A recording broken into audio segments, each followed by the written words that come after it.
Pratique de la présence de Joel Goldsmith. Chapitre 2. Démontrer Dieu. Que cherchons-nous?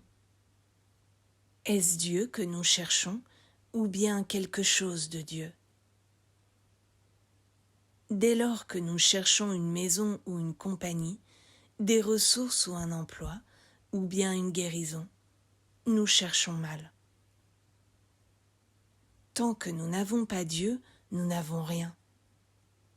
Mais dès l'instant où nous avons Dieu, nous avons tout ce qu'il y a dans le monde. Il n'y a pas Dieu et.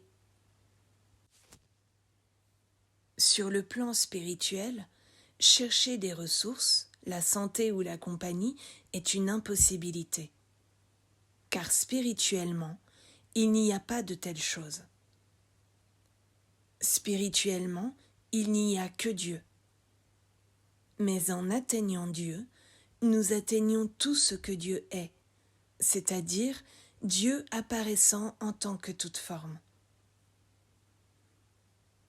Ne cherchons pas les formes de Dieu, mais la totalité de Dieu. Et en cherchant le tout de Dieu, nous aurons toutes les formes nécessaires à notre propre dévoilement. Rien n'est plus important que ce point. Est-ce que nous cherchons une réalisation de Dieu, ou est-ce que nous essayons d'atteindre Dieu afin d'obtenir quelque chose par son entremise? Quand nous entamons une étude spirituelle, presque toujours, nous commençons par chercher un bénéfice pour nous-mêmes. Cela peut être une guérison physique, mentale, morale ou financière, ou cela peut être la paix de l'esprit. Mais quoi que ce soit, en général, nous cherchons cela pour nous-mêmes. Très vite, cependant, nous découvrons que lorsque la lumière de l'esprit nous touche, c'est profitable non seulement pour nous-mêmes, mais aussi pour le monde. La personne qui étudie et pratique la présence de Dieu n'a bientôt plus de problèmes, de besoins ou de désirs. Les choses nécessaires à sa santé et ses ressources ont une façon de prendre soin d'elles-mêmes.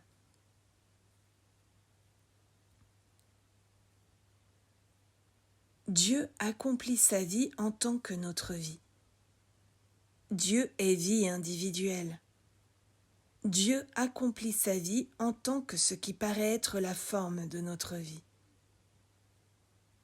Dieu accomplit sa vie en tant que notre conscience individuelle. Dieu élabore son plan en nous et à travers nous. Sachant cela, nous nous détendons et devenons des spectateurs. Ce n'est plus notre vie, c'est la vie de Dieu se dévoilant individuellement. Dieu apparaît sur terre en tant que l'individu que vous êtes et que je suis. Et si nous prenons un peu de recul, nous commençons à voir Dieu briller à travers nous. Les harmonies dont nous faisons l'expérience sont à la mesure de notre connaissance que la vie est de Dieu. C'est seulement votre vie ou ma vie quand nous nous en emparons et essayons de la manipuler ou d'en faire quelque chose. Nous devrions plutôt devenir des contemplateurs de Dieu, s'accomplissant sur terre, de Dieu apparaissant individuellement sur terre, de Dieu incarné sur terre. En réalité, Dieu vit sur cette terre en tant que vous et en tant que moi.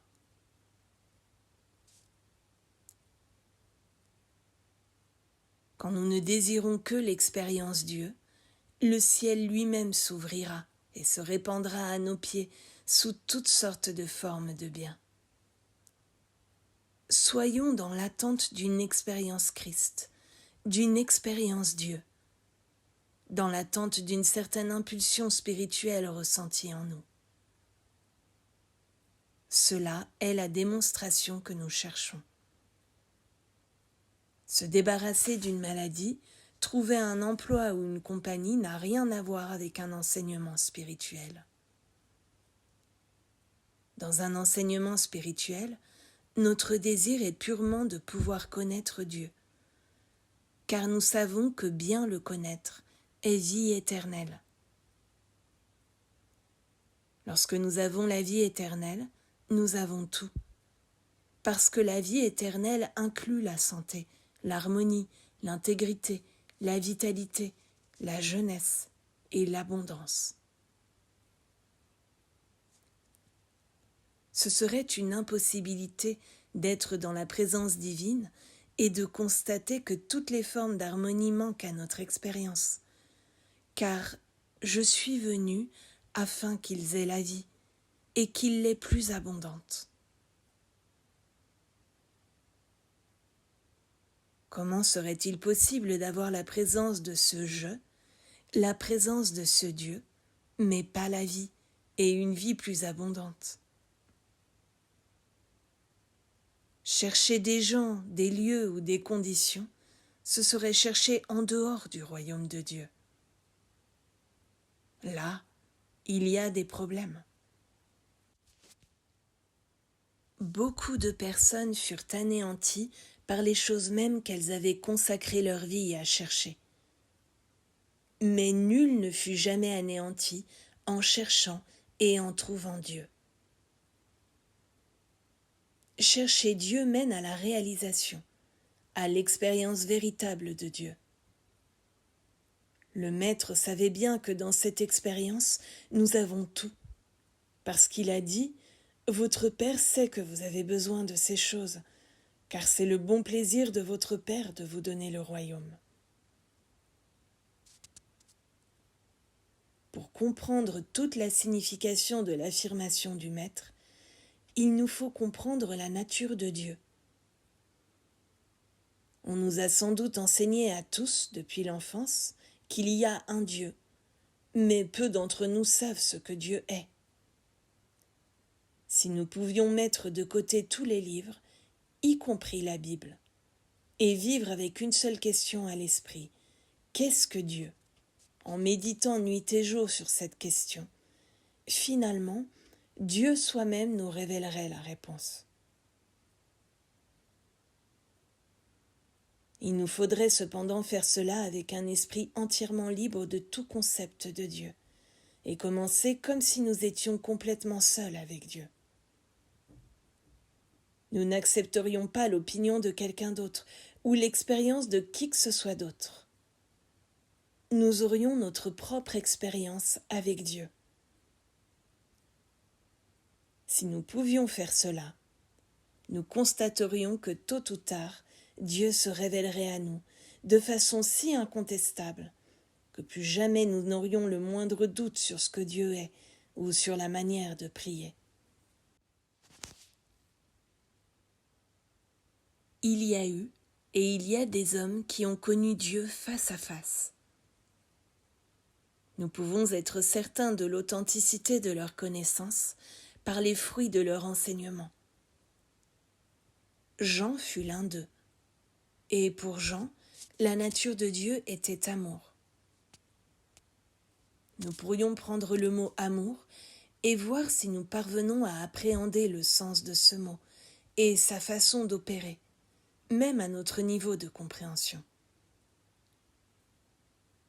Par exemple, si nous étions complètement et exclusivement gouvernés par l'amour, que serait notre relation à notre enfant?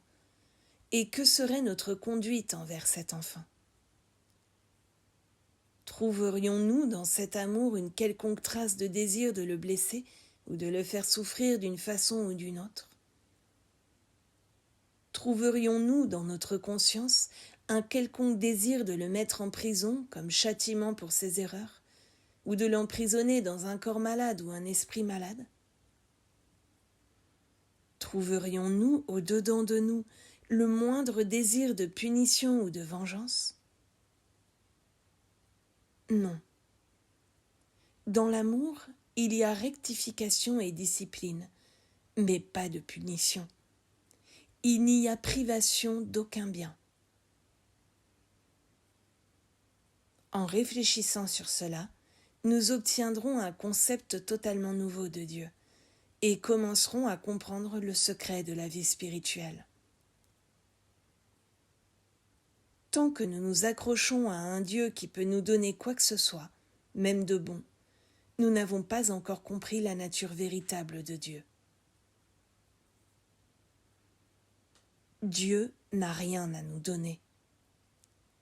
Tout ce que Dieu est, nous le sommes déjà. Tout ce que Dieu a est déjà à nous.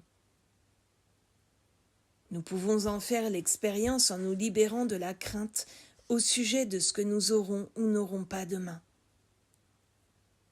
Si nous pouvions passer une soirée assis près d'une fenêtre à observer l'obscurité et le mouvement des étoiles et de la lune, et nous y maintenir toute la nuit jusqu'à ce que l'aube commence à poindre, nous verrions, avec la pleine lumière du jour, que la lune et les étoiles ne sont plus là, mais qu'à leur place apparaît le soleil. Nous pourrions alors nous demander quel rôle nous avons joué dans tout cela. Qu'avons-nous eu à faire dans tout cela?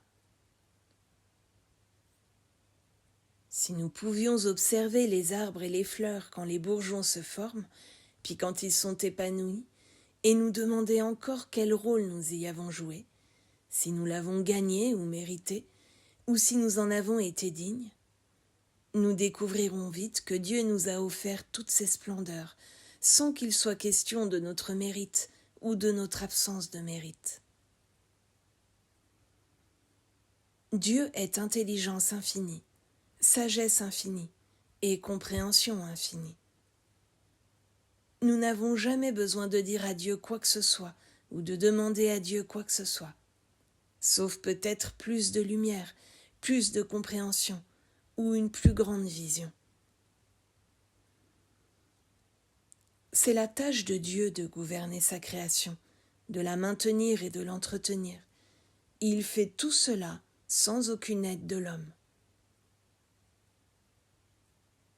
Dieu n'a nul besoin de l'aide de l'homme. Dieu n'a nul besoin de suggestions ou de conseils de l'homme.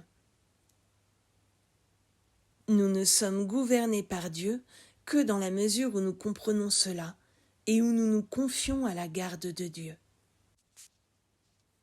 Toute tentative de dire à Dieu ce dont nous avons besoin indique un manque de confiance et de compréhension de la nature de Dieu et agit comme une barrière qui nous prive des bénédictions mêmes qui nous appartiennent de plein droit en tant qu'héritiers de Dieu, co-héritiers avec Christ en Dieu. Bien le connaître est vie éternelle. Mal le connaître, c'est dresser un sens de séparation entre nous-mêmes et ce qui est véritablement notre vie, ainsi que la continuité et l'harmonie de notre être.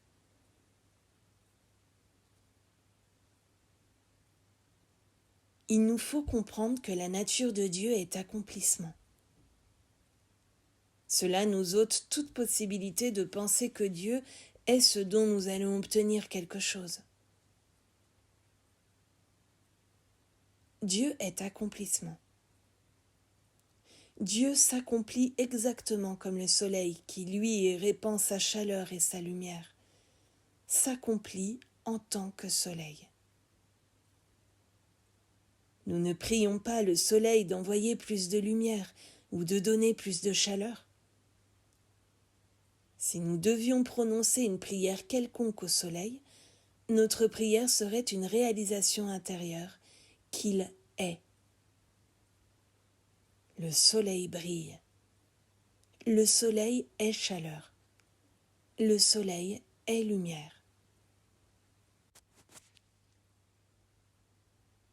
Il en est de même de Dieu. Nous ne devrions jamais penser à Dieu comme étant ce dont nous espérons obtenir quelque bien. Nous ne devrions jamais penser à Dieu comme étant ce qui peut apporter la paix sur la terre. Il n'existe pas de tel Dieu. Le seul Dieu qui soit est un Dieu qui est vie éternelle. Dieu ne nous donne pas la vie éternelle. Dieu ne peut pas nous retenir la vie éternelle. Dieu ne nous donne pas la vie aujourd'hui ou demain pour nous l'enlever quand nous avons 120 ans. Dieu est vie éternelle, et notre prière est pour la réalisation de cette vérité. Dieu est accomplissement. Si nous ne bénéficions pas de la grâce de Dieu, cela n'a rien à voir avec Dieu, mais avec le fait que nous nous sommes éloignés, du moins le croyons-nous, de la grâce de Dieu. L'esprit n'a absolument rien à voir avec la scène humaine. Un Dieu spirituel ne peut être abaissé à un concept matériel de la vie. Élevons-nous au-dessus du concept matériel de la vie, jusqu'en Dieu.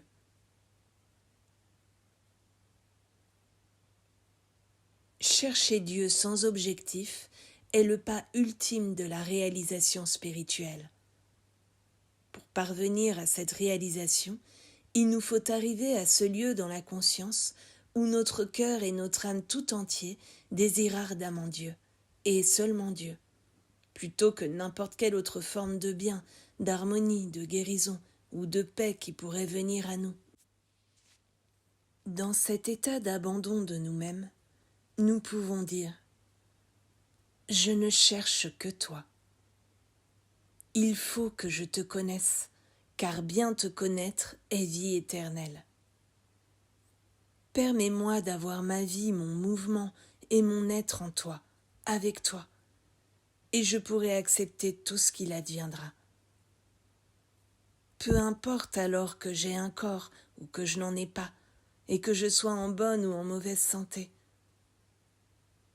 En ta présence est la plénitude de la vie.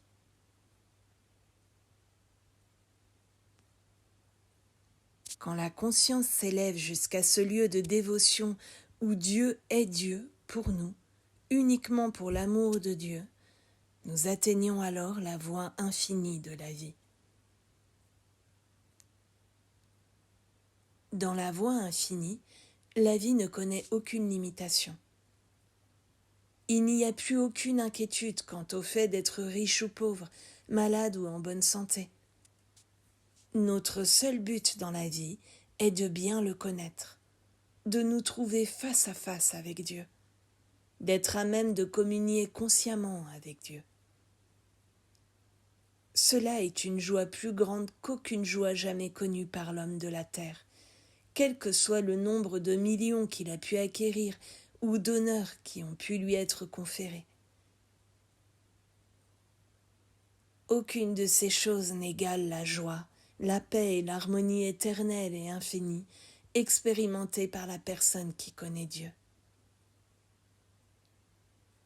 Il y a dorénavant une indifférence complète à l'égard des apparences extérieures résultant de la pratique de la présence. Le cœur, l'âme et l'esprit tout entier sont concentrés sur la réalisation de la présence. Afin de pouvoir arriver là où, au-dedans de nous, l'Esprit de Dieu est sur nous, et où nous faisons l'expérience de cette joie intérieure qu'est la présence. Nous sentons cette pulsation de l'Esprit jusqu'au bout même de nos doigts. Il rend notre être et notre corps tout entier vivants et alertes. Rencontrer Dieu face à face est la fin de la route. Il n'y a rien de plus à désirer.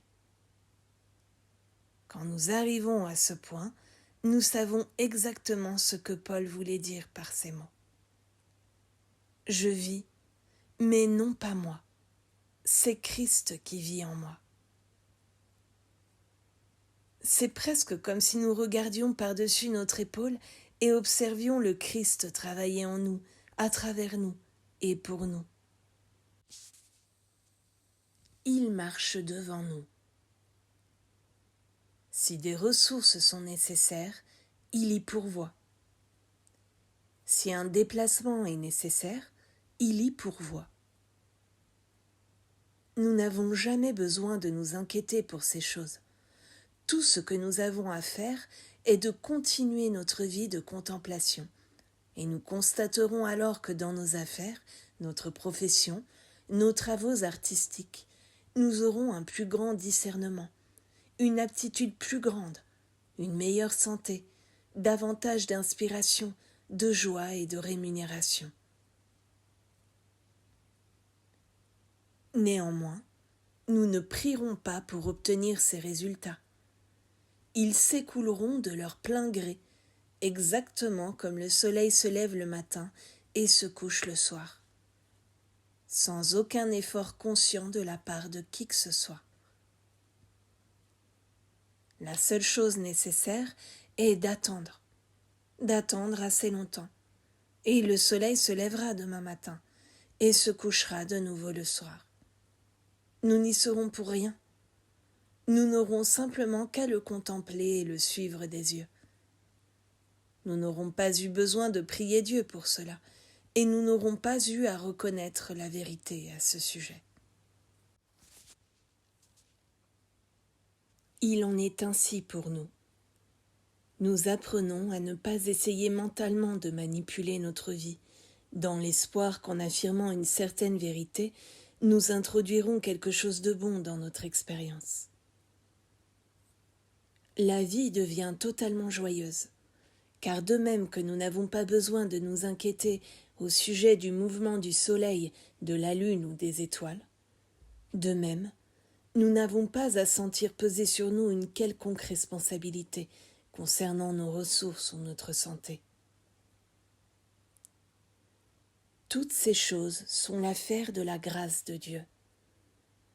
Notre seule responsabilité est que l'Esprit de Dieu demeure en nous.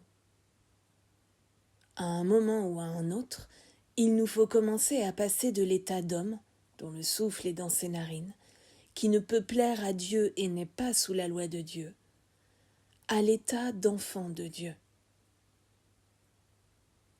À partir de là, nous ne pouvons échouer. Ce n'est qu'une question de consécration. Nous ne pouvons pas nous servir de Dieu, mais nous pouvons nous abandonner à Dieu et laisser Dieu se servir de nous. Nous pouvons contempler les choses de Dieu et méditer sur le spirituel, l'invisible et l'inaperçu, jusqu'à ce que nous sentions véritablement cet esprit et cette présence de Dieu en nous-mêmes. Alors, que notre prière soit: donne-moi plus de sagesse, donne-moi plus de lumière, enseigne-moi comment demeurer dans ta parole, que je te désire uniquement pour l'amour de toi, que je ne demande jamais la moindre chose ou personne, que je demeure et communie avec toi, que mon seul but soit de m'unir à toi.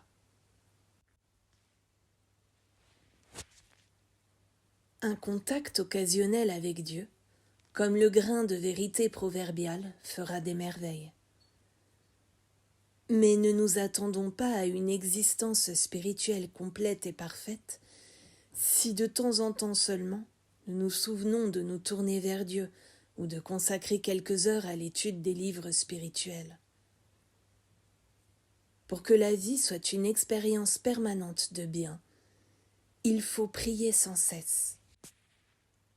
Nous découvrons alors que Dieu qui est l'Esprit tout-connaissant, la divine omniprésence, omnipotence et omniscience, va toujours au-devant de nous pour nous procurer les choses nécessaires à notre expérience. C'est la raison pour laquelle nous n'avons jamais besoin de lui dire ce dont nous avons besoin. Nous n'avons jamais à lui dire que nous avons besoin d'argent, de maison, de compagnie, de liberté, de nourriture ou de vêtements. Nous n'avons jamais à dire à Dieu quoi que ce soit au sujet de nos besoins. Dieu est l'intelligence infinie de l'univers, ce qui a formé cet univers et ce qui le maintient et le soutient sans aucun conseil humain. Si Dieu peut faire cela pour ce vaste univers, Confions notre être individuel et notre corps à cette même présence et puissance. Il n'y a qu'un seul genre de prière qui honore Dieu. Père au-dedans de moi, tellement plus proche de moi que mon souffle, plus près que mes mains et mes pieds, tu es l'intelligence omnisciente de cet univers, l'intelligence qui l'a créé. Tu es l'amour divin qui a rempli cette terre de légumes et de fleurs, de diamants, d'uranium, de pétrole, d'or, d'argent et de platine. Tu as rempli les cieux de ta gloire, les étoiles, le soleil et la lune, et les océans de l'activité rythmique des marées. Je reconnais ta présence en toute chose et en tant que toute chose. Avant même que je prie, Père, tu connais mes besoins. Avant même que je lève mes yeux ou mes pensées vers toi, non seulement tu connais mes besoins, mais c'est ton bon plaisir de me donner le royaume. Je me tourne vers toi maintenant, non pour te dire mes besoins, mais pour recevoir l'accomplissement de mes besoins. Je viens à toi maintenant, en ne cherchant ni chose ni personne, mais en cherchant ta grâce, ta bénédiction, le don de toi-même. Que la paix qui dépasse l'entendement descende sur moi, ta paix, une paix intérieure, une grâce intérieure, une joie et une harmonie intérieure. Que l'Esprit Saint m'enveloppe, que l'Esprit Christ remplisse mon âme, mon esprit, mon être et mon corps. Dans le calme et dans la confiance sera ma force, parce que l'Esprit du Seigneur est sur moi. C'est un pouvoir de paix et de grâce pour tous ceux qui entrent en contact avec ma conscience.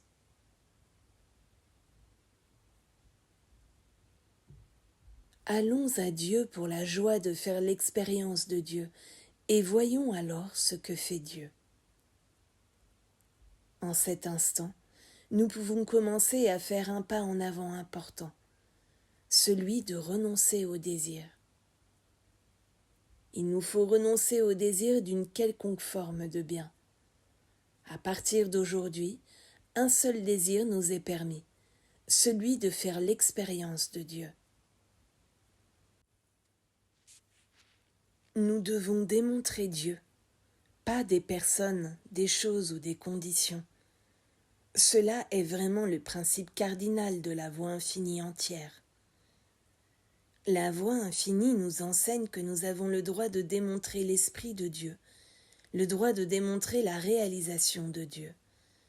Mais nous n'avons pas le droit de démontrer une personne, un lieu ou une chose. Nous devons nous assurer que nous ne cherchons que la réalisation de la grâce de Dieu, que nous ne cherchons qu'à être dans l'Esprit du Seigneur. Là où est l'Esprit du Seigneur, là est la liberté de toute limitation, de toute discorde, de tout manque d'harmonie. Notre démonstration entière doit être la réalisation de Dieu, la démonstration de Dieu, la conscience de la présence de Dieu. La réalisation est démonstration. C'est la réalisation de l'activité de Dieu dans la conscience qui fait apparaître tout bien spirituel. C'est la réalisation que la grâce de Dieu nous suffit qui fait la démonstration. La réalisation d'une quelconque vérité spirituelle amène cette vérité en expression sous forme visible. Se contenter de dire « il rend parfait ce qui me concerne » ne fera rien pour nous. Mais une réalisation de cette vérité la rendra instantanément effective dans notre expérience. La réalisation est démonstration.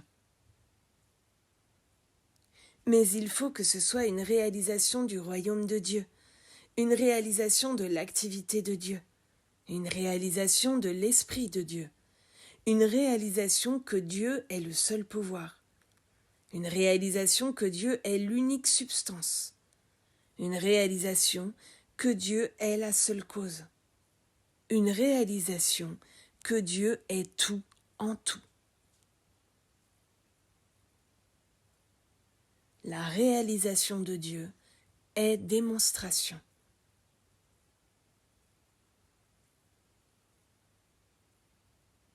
Si nous connaissons la lettre des vérités correctes, si nous comprenons que la volonté de Dieu est amour, que la volonté de Dieu est vie éternelle, si nous savons que la volonté de Dieu est que nous fassions l'expérience de son immortalité et de l'infinité de son être, nous ne nous soucierons pas de parler à Dieu de nos besoins.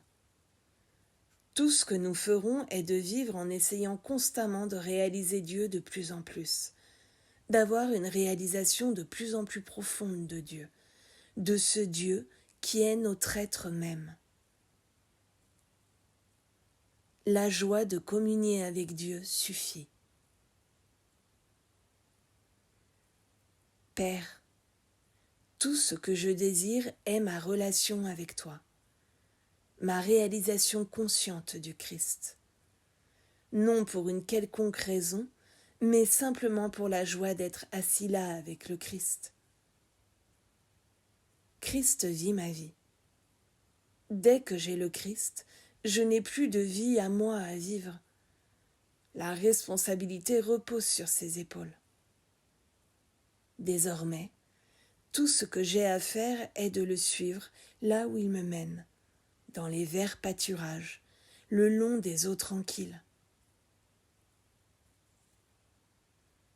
Faire le contact avec Christ, sans aucun autre but que d'en faire l'expérience, est la forme de démonstration la plus élevée qu'il y ait sur terre.